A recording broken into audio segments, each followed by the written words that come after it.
think we can finish this quilt for my Mary's wedding day. It draws closer, you know, and we have a ways to go before we're done. But so pretty, ain't? Ah, yes. And Mary can be proud when she finds out that her aunts helped her mum make up this pattern. These favorite colors should really please her. My Mary is proud, and a good girl, too. And ay, but Joey and Sammy will miss their big sister after she marries. I guess, too. But her Dan is a good man and can make himself into some fine farmer someday. Such a strong boy he is now. Yes? Well, it takes hard work yet to amount to something. Now tell me, does Mary get her shoe fly pies red enough? My Rebecca has the worst time with hers.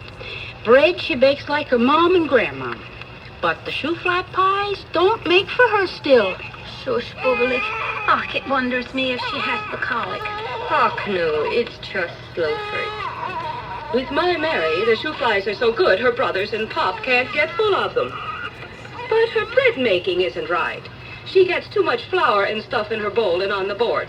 Till the loaves are baked done, they're so hard we could roll hoop with them. Oh, Barbara, I guess not.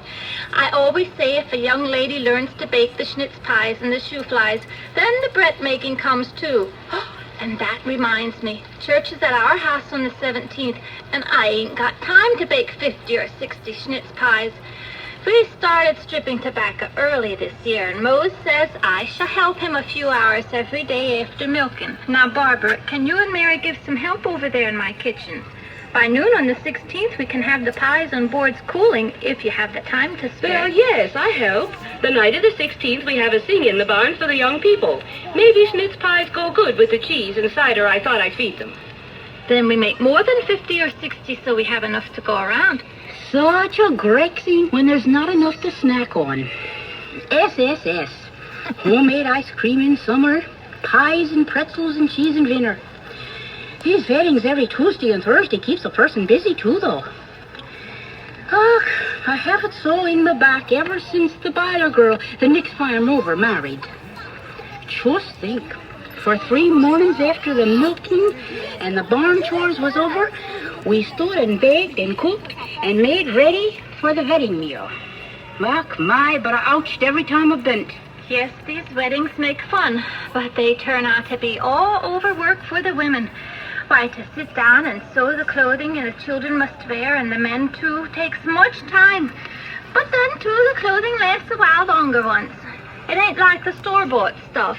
I'm a glutz cup when it comes to store shopping. Aye, yeah, weddings are work. But just think how good it is to see everyone at our gatherings. It just wonders me now how Jake and Emma Fisher are. Might be they come to my Mary's wedding.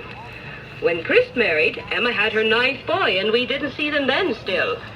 And then when Uncle Simeon passed on, Jake's driver horse was so lame he wouldn't go. Now when old Eli King died, then we saw Emma and Jake last. Och, no, how long is it that Eli passed? Aye, now, let's just think. Yes, I remember. If Eli had lived until tomorrow, he'd be dead a year. That's right. Say now, it makes down rain outside. Now I go before the carriage gets so damp and cold. My horse has no cover on either. Ah, another time or two, and then we have this quilt done. We meet again soon, not?